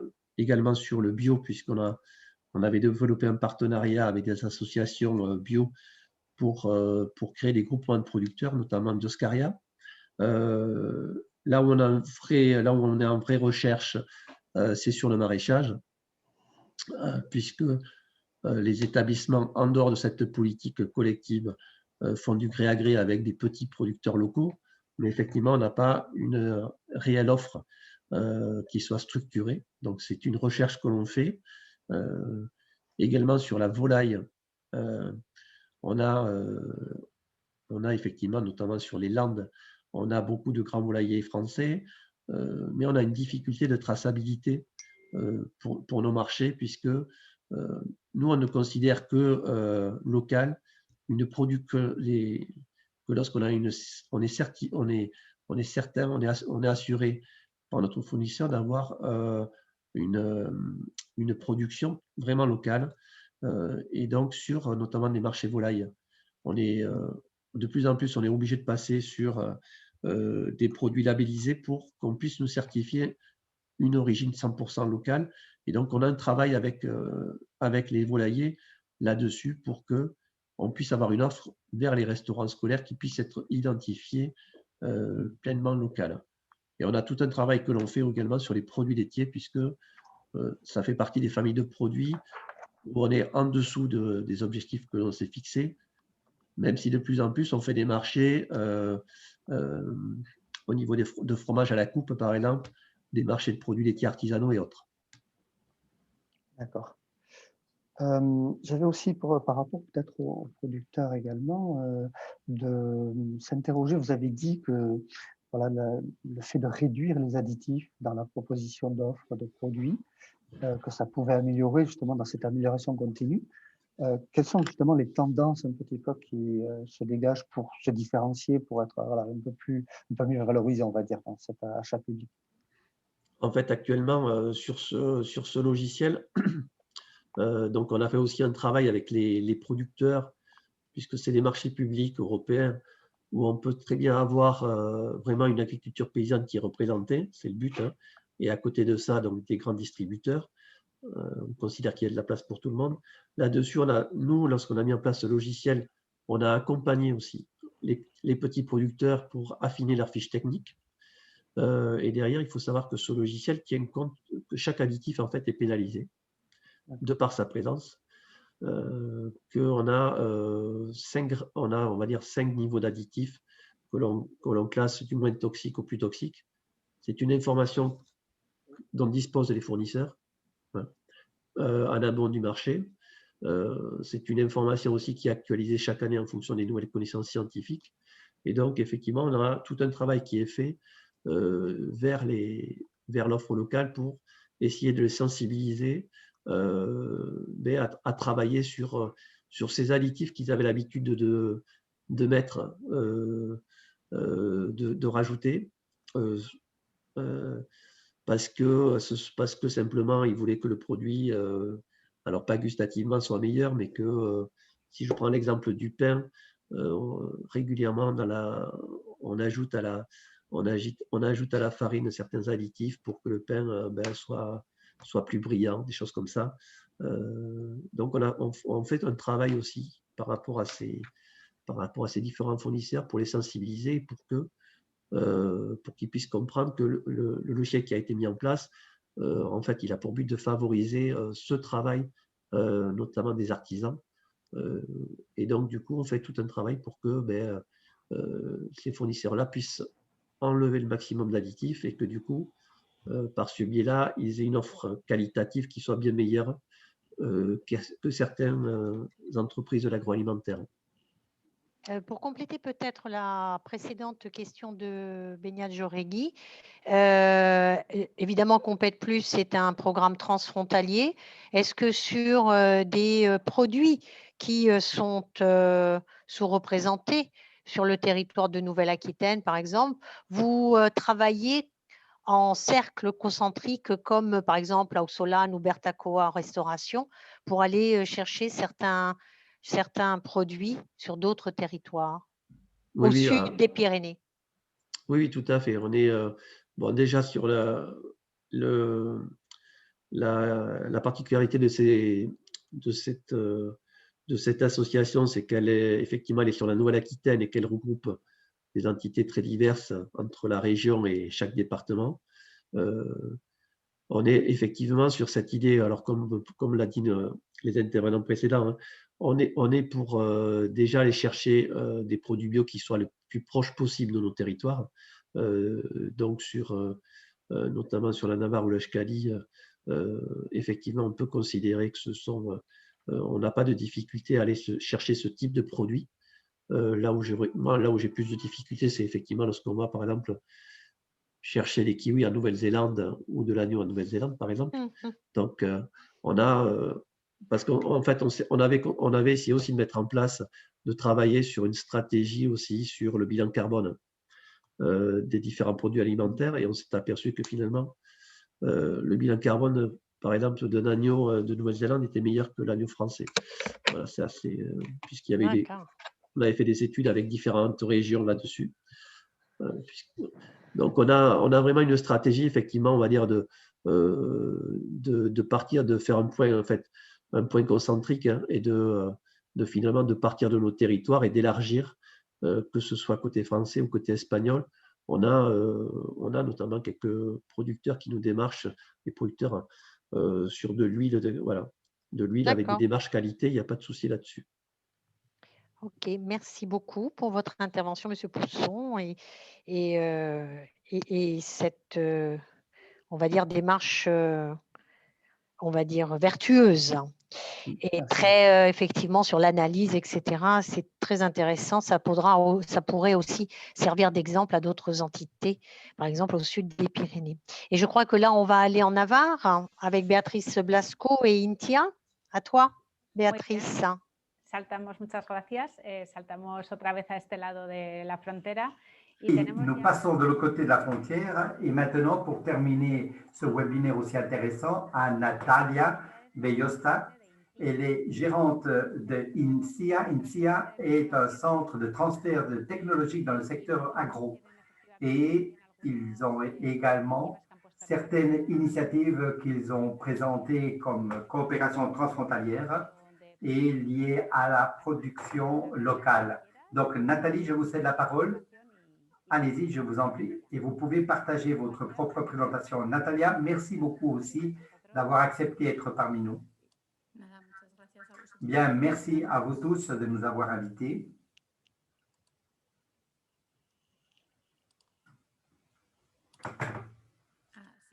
Voilà. Parfait. Vous me voyez, n'est-ce pas? Très bien. Bien. Alors, bien bonjour à vous tous. En premier lieu, merci au projet et à Sonia de nous avoir invités pour raconter notre expérience. Et d'abord, pour vous dire que nous sommes l'Institut Navarre de technologie d'infrastructure agroalimentaire. Nous sommes une entreprise publique, mais nous sommes inscrits au département de développement rural et de l'environnement. Nous avons commencé en 2011, bien que les premières origines avaient démarré donc en 1980 avec une fusion des différentes activités. Nous regardons beaucoup la France, comment fonctionnent les chambres de commerce, etc. Et ils ont copié ce modèle. Je ne sais pas si on a même pu l'améliorer. Je crois qu'on est encore très loin. Mais nous regardons beaucoup notre voisin de l'autre côté de la frontière. Nous travaillons donc dans R&D et expérimentation appliquée. Nous faisons une consultation agricole et élevage libre d'intérêt économique, de la même manière que le font les chambres de commerce françaises. Et nous travaillons également avec les circuits courts de commercialisation. Nous faisons une consultation non seulement en production, mais également en transformation. Sur circuits courts, nous travaillons également sur des projets d'infrastructure et d'irrigation. Et aussi, nous faisons un contrôle des marques de qualité agroalimentaire. On ne fait pas du bio au sein de notre institut de la Navarre, mais le reste des dénominations, nous les développons. Et nous faisons également la promotion de ces produits alimentaires. Avant de vous raconter un peu l'expérience de Intia basée sur des projets européens, je vais vous parler également du contexte. Et je crois que c'est toujours intéressant de savoir les différences qu'il y a entre l'Espagne et la France et les régions autonomes. La loi Egalim en France, qui avait été approuvée et qui a déjà été citée, disait que pour 2022, 50% de produits de qualité doivent être présents et durables dans la restauration collective et moins de 20% de AE pour janvier 2022. Donc d'agriculture écologique. Et là, apparaît à nouveau les questions des projets alimentaires territoriaux. Ce sont des stratégies qui ont déjà été évoquées et que vous connaissez tous et qui sont développées par concertation des producteurs d'un territoire. Après, je vous raconterai notre expérience avec l'unité du Pays Basque. Et l'on marque un cadre en collaboration pour demander et pour regrouper différents acteurs en basant l'alimentation comme un axe régulateur et en développant différentes politiques. Nous avons les fonds FEADER, FEDER et autres. Et nous essayons de regrouper tous ces financements publics qui existent dans différents programmes pour arriver à cet objectif d'aliments au niveau d'un territoire. Nous avons une petite expérience en Navarre, mais ça dépend aussi beaucoup des conditions agroclimatiques et des acteurs qui sont présents aussi bien dans l'offre que la demande. Ensuite, il y a aussi cette bourse de marché bio qui est en croissance, donc 40 milliards d'euros. Je crois qu'il nous faudrait laisser le terme donc, de niche. En raison de son importance, je crois qu'en septembre-octobre, on a publié un rapport de l'Union européenne où on parlait de comment ce virus a changé nos relations avec les aliments. Et il évoquait que même si les chaînes alimentaires ont pu supporter effectivement les chocs, il recommande d'une certaine manière que l'on combine ces longues chaînes avec des chaînes plus courtes pour rendre les systèmes d'alimentation plus résistants. Par ailleurs, on a également observé que les consommateurs, on est donc plus conscients non seulement de ce que nous mangeons, mais d'où provient ce qu'on mange et qu'est-ce qu'il y a derrière, qui sont les producteurs, et qui viennent à associer cela avec une meilleure qualité des aliments, avec une plus grande prise de conscience climatique aussi, est lié aussi à cette appréciation de la part des consommateurs que tout ce qui vient de près est plus sain. Ce n'est pas toujours le cas, mais on a un peu cette tendance, n'est-ce pas? Bien, comme je vous disais auparavant, qu'est-ce que nous avons fait au sein de INTIA? Nous travaillons au niveau régional en offrant une consultation directement aux éleveurs et aux agriculteurs, mais nous travaillons également à une échelle européenne sur des projets européens. Et nous essayons donc tout de développer aussi bien du bas vers le haut comme du haut vers le bas. Bien, nous avons également coordonné un programme qui s'appelait SMACE Organique. Et à partir de là, nous avons connu un partenaire en Aquitaine, vous voyez, et ce que nous avons fait, c'est à partir de ce projet-là, créer un projet de l'Eurorégion. Et à partir de là, nous avons appris plus de choses et nous l'avons amené au niveau régional avec un projet appelé EcoAlde. Et maintenant, je vais vous parler un peu de chacun de ces projets-là. Dans SMACE Organique, c'était des visites sur le terrain à travers toute l'Europe et très souvent, ceux qui ont des projets européens, c'est qu'ils vous obligent à aller en Roumanie pour connaître aussi un interview Nouvelle-Aquitaine. Tiens, et nous avons, grâce à cette visite, connu notre partenaire et nous avons commencé à travailler avec Russellock. Nous avons vu que nous avions une grande potentialité pour apprendre ce que faisait précisément Interbio. Et nous avons vu ce potentiel de développement de cantines collectives avec des produits bio. L'objectif de ce projet Russellock était le développement donc, de la restauration, développer le secteur écologique, mais à travers la restauration collective. Et nous avons observé qu'en faisant une collaboration avec Interbio, on pouvait créer une carte de bonnes pratiques quant à l'utilisation de produits écologiques et locaux, ce qui n'est pas toujours été le cas pour des raisons de volume de production. Et comment pourrait-on utiliser cela en restauration collective, les expériences qu'il y avait sur les 3 territoires en identifiant les bonnes pratiques. Nous avons créé des rencontres professionnelles pour essayer d'établir cette carte des demandes du secteur et en essayant de développer des actions concrètes liées aux besoins dépistés. Et ensuite, nous avons travaillé sur 2 domaines. Nous avons observé qu'avec les petits producteurs, surtout en bio, c'est très important d'avoir une vision centralisée pour arriver au mieux au consommateur final, qui sont donc ces cantines collectives. Et par ailleurs, comme je reviendrai là-dessus, l'administration publique a beaucoup de potentiel pour créer des marchés.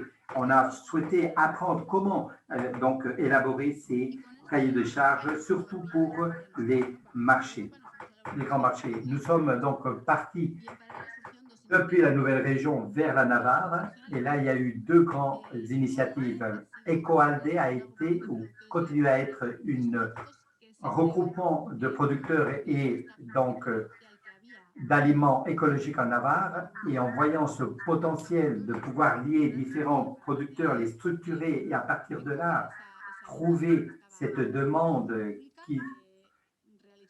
que lançait l'administration publique, nous avons créé ce projet pilote de développement d'alimentation durable.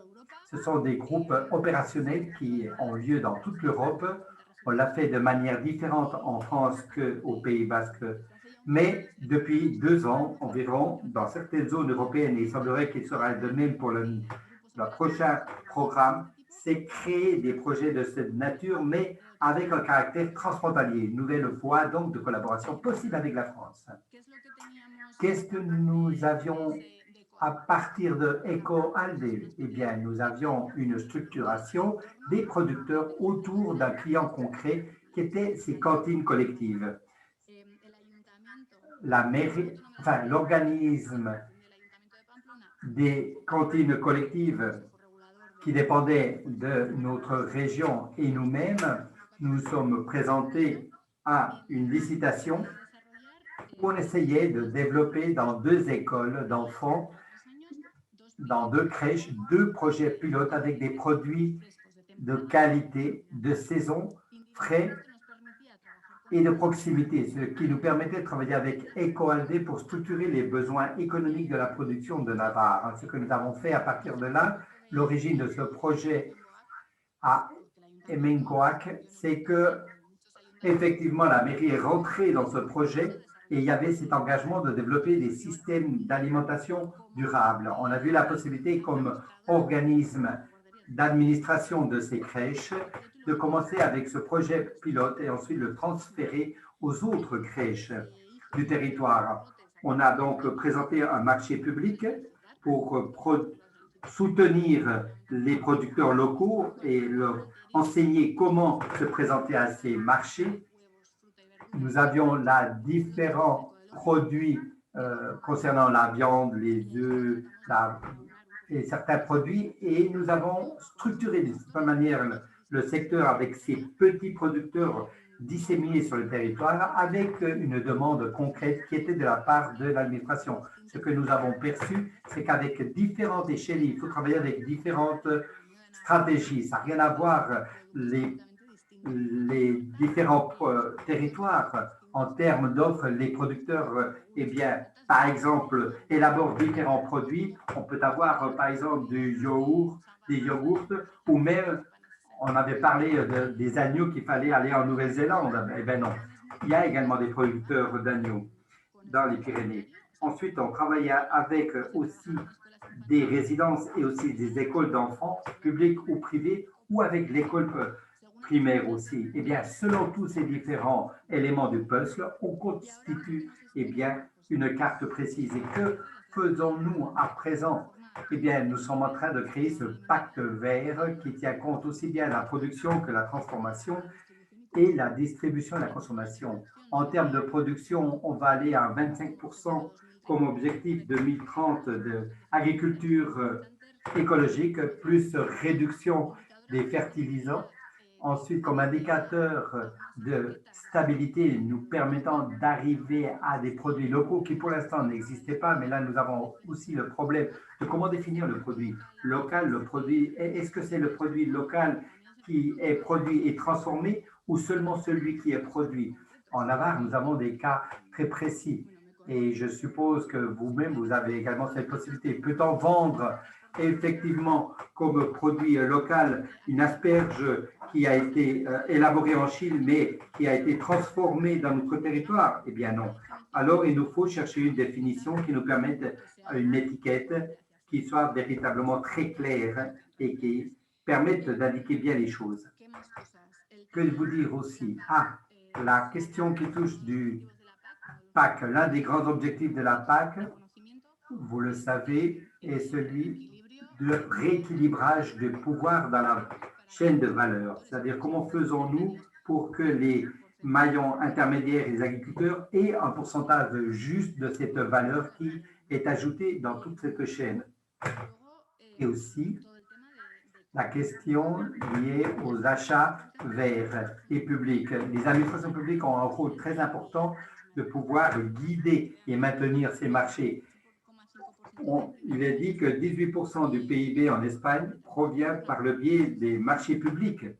Je ne sais pas si ce chiffre est tout à fait vrai, mais c'est vous dire qu'on peut travailler à différentes échelles. Il y a le niveau national plus difficile, mais en termes régionaux, en Espagne, il n'y a pas beaucoup de marge. Et aussi local, il y a beaucoup de mairies qui ont des compétences pour pouvoir présenter des marchés publics.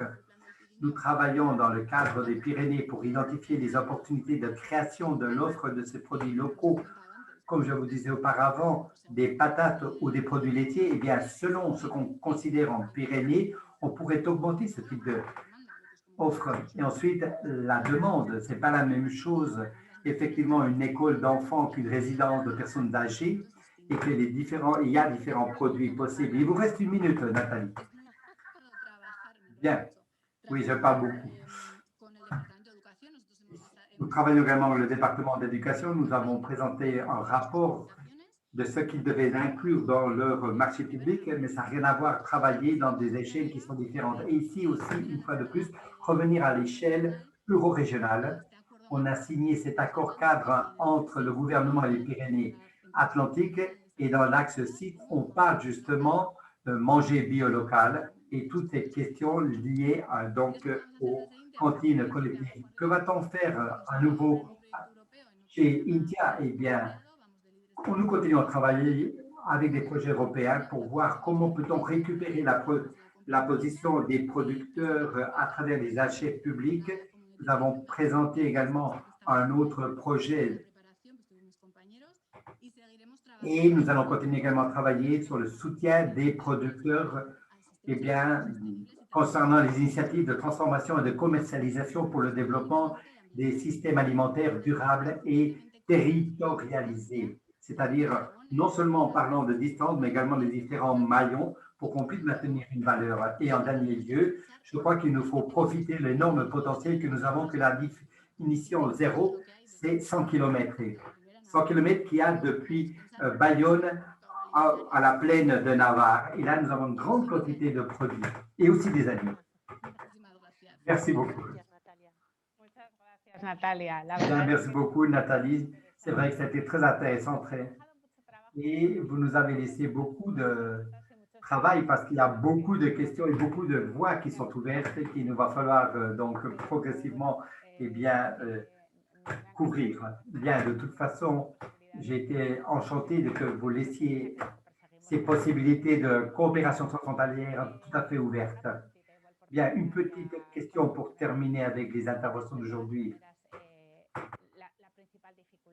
Quelle est la principale difficulté dans votre approche? La plus grande difficulté, c'est commercialiser la demande qui doivent acheter ce type d'aliments, ou c'est plutôt lié aux producteurs, ou même dans la sensibilisation pour qu'ils produisent plus bio? Dans toutes ces chaînes de valeur, où croyez-vous que la difficulté est plus présente? Eh bien, peut-être nous, du côté de la production et du secteur, c'est ce qui nous touche, parce qu'il manque cette structuration. Maintenant, c'est très facile de raconter, mais c'est très compliqué à établir.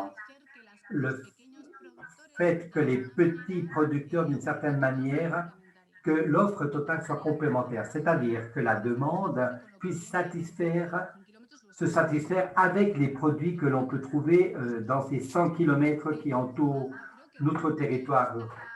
Cela, d'un côté, depuis la demande, il est très clair que je crois que il ne s'agit plus d'une tendance, d'une nouvelle tendance, mais carrément, c'est quelque chose qui va continuer de manière très importante dans tous les territoires.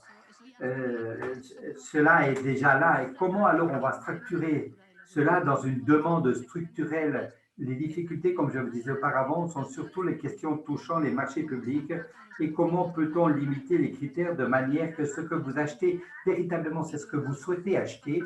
Et parce qu'après, il est très facile de dire, moi, ce que je fais est local.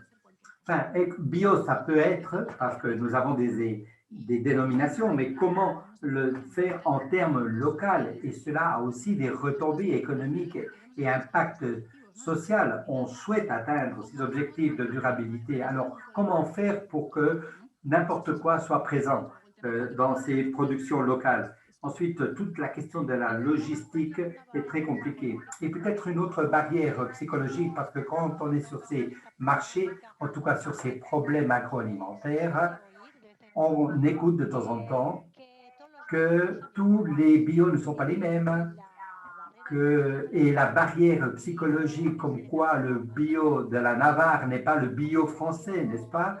Ou encore que le bio d'Euskadi n'est pas le bio français, ce sont des barrières dans lesquelles aussi il nous faut faire beaucoup d'informations. Mais l'étiquette bio est celle qu'elle est au niveau européen. Et si il y a une étiquette bio, eh bien c'est très clair. Maintenant, il y a tous les différents indicateurs qui vont dans cette démarche de la ferme à la table. Quels sont ces éléments? Eh bien, depuis mon point de vue, je crois que c'est très bien que l'agroalimentaire puisse aller vers le bio parce que c'est une manière de réduire l'impact environnemental. Mais quand on parle de différents bio, je crois qu'on parle bien plus d'indicateurs sociaux. Ce n'est pas la même chose que ce soit une grande industrie, que ce soit un grand nombre de petits producteurs disséminés sur le territoire qui permettent l'ancrage de population dans les villages. Et il y a toute une série d'aspects externes qui sont à mettre en valeur. Et je crois que c'est là où il y a la différence. Et c'est là où doivent apparaître les indicateurs environnementaux et pas seulement l'étiquette du bio. Mais on revient une fois de plus avec tellement d'étiquettes. Est-ce qu'on ne crée pas un malaise chez le consommateur? Sans doute. Alors, comment faire pour que le modèle de produit que souhaite le consommateur puisse le faire avec toutes les informations dont il a besoin pour le faire? Voilà, merci beaucoup Nathalie. Vous nous laissez là un monde de possibilités de travail. Mais comme vous le dites très bien, je crois qu'il y a beaucoup de changes et beaucoup de chances de pouvoir compléter effectivement nos achats. Enchanté de participer comme toujours à ces coopérations transfrontalières. Merci beaucoup à tous les intervenants. Et pour terminer et fermer ce webinaire, tout simplement vous dire aussi les étapes suivantes que nous allons aborder. Beñat. Bien, nous voyons là sur la diapo les prochaines démarches. Passons. L'ensemble de ces webinaires par des ateliers thématiques que l'on va donc organiser pour approfondir. Et justement, on a vu l'ensemble des questions soulevées dans la qualité des produits, etc., de comment les certifier. Mais tout ça, on va essayer de le traiter dans des formes, plutôt sous forme d'ateliers, c'est-à-dire qu'on va pouvoir créer des sous-groupes où on va aborder des parties de la problématique générale et pouvoir justement, d'une part, profiter de ces ateliers pour que les personnes aussi se connaissent entre elles et puissent inventer aussi les collaborations de demain. Donc ça va être les prochaines étapes. Ensuite, on va également, vous l'avez vu aussi au travers de certains témoignages, si on peut passer à la diapositive suivante, c'est aussi qu'on va s'intéresser à ce qu'on appelle les grands groupes et entreprises. En fait, ce sont les donneurs d'ordre, les entités publiques qui vont organiser les cantines scolaires, etc., les EHPAD, etc., tous ceux qui auront ce besoin-là, que l'on va également les identifier pour pouvoir constituer ce que nous on appelle des plateformes d'innovation où l'offre que l'on aura constituée en produits locaux, bio et en transfrontalier, on va dire, que l'on puisse facilement le mettre en lien avec ceux qui auront ces besoins-là et l'exprimeront. Ce sera aussi dans les prochaines étapes un objectif que l'on va poursuivre. Et donc, maintenant, vamos a ver las próximas Et à etapas. présent, nous allons voir les différentes étapes. Il nous reste un webinaire encore, les industries créatives et culturelles qui aura lieu le mardi prochain, 2 février. Et ici, on va essayer d'identifier et aussi de permettre l'accès d'entreprises virtuelles, de réalité augmentée, spécialisées également en gaming, et il y a une grande richesse de ces entreprises sur les 3 territoires et que l'on puisse là aussi organiser pour regrouper et présenter une offre multisectorielle pour tous les secteurs qui est une application dans le secteur industriel, agro, à tous les secteurs immobiliers aussi. De toute façon, la chaîne de valeur que nous souhaiterions créer est véritablement l'addition de toutes ces entreprises qui existent sur les 3 territoires qui aujourd'hui agissent de manière, qui sont à l'avant-garde du développement et qui, précisément en termes d'image de 3D et sur des réalités augmentées et des images virtuelles où il y a beaucoup d'applications et beaucoup de professionnels présents. C'est pourquoi nous vous invitons une fois de plus le mardi prochain, 2 février, avec la même structure de 9h30, 11h30, avec un expert qui va intervenir pour commencer le webinaire et ensuite des entreprises présentes de tous les territoires. Je vais maintenant céder la parole pour qu'on nous parle du site web avec Leïla. Bien, je crois que vous m'écoutez. Bien, très bien. Comme ceci a été dit, effectivement, on se trouve en ligne aussi bien en espagnol qu'en français, notre site web Compet Plus, où on vous donnera des informations et vous allez pouvoir trouver là aussi les présentations et les vidéos des webinaires. Et là, on va effectivement fournir les différentes informations concernant les prochaines étapes. Et on vous invite également à vous souscrire à notre newsletter que l'on peut faire également sur le site web et que vous puissiez nous suivre en réseaux sociaux tellement Twitter et Instagram. Et là, vous avez également les liens pour le faire.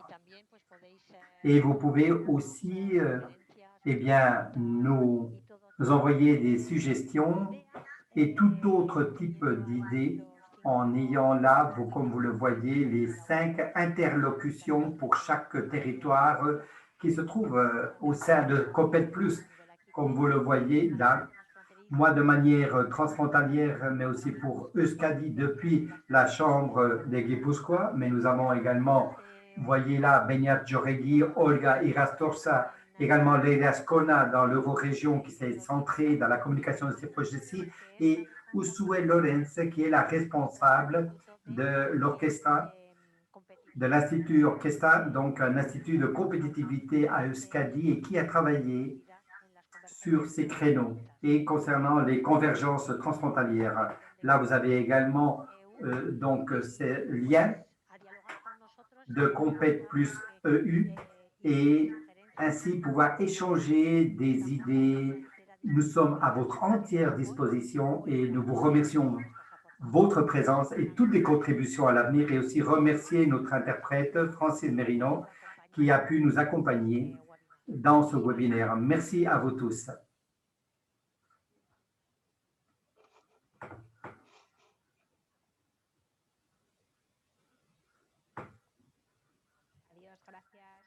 Agur, adiós, gracias a Agur, todos y a gracias, todas. merci. Ahora a todos, Agur. buena semana.